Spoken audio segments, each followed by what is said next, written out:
63년 전 오늘 마산에선 이승만 정권의 부정선거에 항의한 시민들의 대규모 시위와 안타까운 희생이 있었습니다. 학생과 청년 위주였던 당시 시위에서 할머니, 할아버지들도 대통령 퇴진을 외쳤고 부산에서도 시민들이 마산으로 넘어와 연계 시위를 했습니다. 이 시위들에 대해 진실규명의 중대성이 인정된다며 진실화해위원회가 직권조사 결정을 내렸는데요. 이선영 기자가 시위 목격자를 직접 만나봤습니다. 이승만 정권의 3.15 부정선거에 항의해 들불처럼 일어났던 마산 시민들.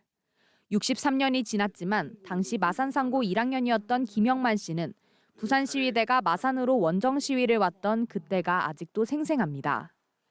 3.15 부정선거 한 달 뒤인 1960년 4월 하순, 김 씨는 집 근처 마산의료원 앞에서 수많은 사람들을 태운 트럭 수십 대가 줄지어 들어오는 걸 목격했습니다. 수십 대가 내려왔다는 기억이 나고 마산 시민들도 그 길에서 엄청나게 많이 모여서 환호와 박수를 보냈다. 시민들은 보기 드문 차량 시위에 환호하고 트럭에 올라타며 시위에 동참했습니다. 손을 이렇게 내미니까 위에 이제 어떤 형이 이렇게 손을 잡아주더라고요. 그 잡아서 싹 올려가지고 내가 올라탔었어요. 김 씨를 비롯해 마산 시민들을 태운 부산 시위대 트럭은 애국가와 통일행진곡을 부르며 마산 시내와 경남 각지로 이동했습니다.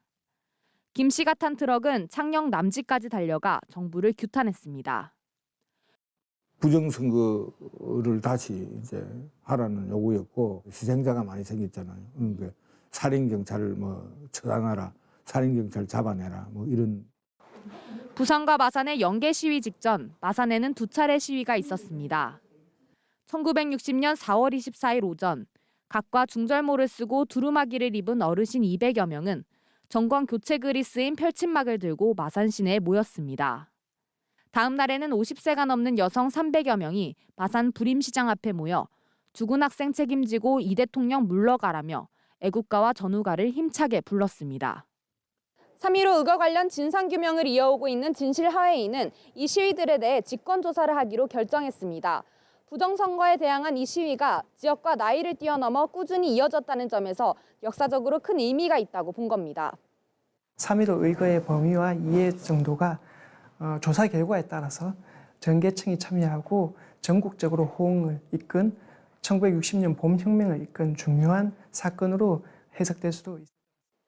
진실화해위는 연말까지 시위의 정확한 규모와 부상자 수, 주도 세력 등에 대한 조사를 거친 뒤 내년 상반기쯤 결과를 발표할 예정입니다.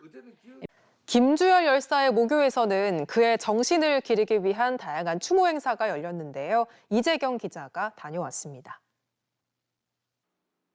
1960년 4월 11일 마산 앞바다에 떠오른 시신 한 구, 17살 김주열 열사의 시신이었습니다.